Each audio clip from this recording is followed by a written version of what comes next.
En marge du dernier rallye aérien entre Toulouse et Saint-Louis, nous sommes revenus un an après à l'école élémentaire de Sanars.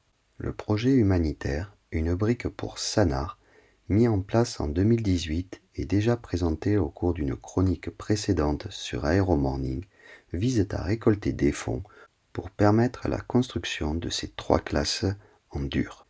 À terme, cela permettra d'offrir aux élèves et aux enseignants de cette école des conditions décentes pour enseigner et étudier. Nous avons profité de notre visite pour rencontrer le directeur de l'école qui nous a livré quelques messages. Bon, voilà, je m'appelle Malik Dia, je suis le directeur de l'école de Sanar. Je suis affecté dans cette école depuis 2013. Bon, en venant dans cette école, j'avais trouvé 6 classes avec beaucoup d'élèves. Et ça me faisait très mal. Il n'y avait pas de toilette. L'électricité également se faisait. Bon, pratiquement, il y avait pas d'électricité dans l'école. Je me suis efforcé, j'ai parlé au maire de la commune. Elle nous a fait des toilettes. Et maintenant, pour augmenter le nombre de classes, il a fallu qu'on fasse construire des abris provisoires. Ce sont les classes en paille que vous voyez là. Bon, des classes qui ne répondaient pas aux normes. Parce que les élèves y travaillaient très difficilement, surtout pendant la période de froid.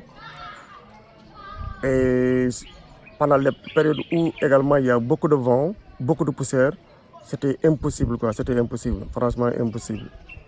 Au cours de notre visite, nous avons pu constater que du matériel destiné à être utilisé pour la construction des classes avait été acheminé à l'école. De la même façon, le tracé de l'emplacement des futures classes avait été réalisé. Le docteur Thiam, notre interlocuteur local, nous livre quelques informations. Je suis le docteur Ousmane Thiam, je suis gynécologue à l'hôpital régional de Saint-Louis. Nous sommes aujourd'hui là à Sanars, l'école de Sanars. C'est un projet que nous avons monté afin de pouvoir venir en aide à ces enfants, mais surtout à la communauté, de construire des salles de classe. Surtout, comme vous le voyez, nous sommes là des classes qui sont en abri provisoire et qui doivent être rénovées et réhabilitées afin que ça puisse être fonctionnel dans les plus brefs délais. Raison pour laquelle depuis pratiquement 1 an, 6 mois, nous sommes en train de mettre en place un projet, une brique pour Sanars, dans le cadre d'un projet humanitaire vu avec le rallye de Toulouse-Saint-Louis et l'association des ailes de Saint-Louis. Et nous sommes là et nous avons depuis un certain moment en train de pouvoir travailler en conséquence pour pouvoir mettre en place ces classes.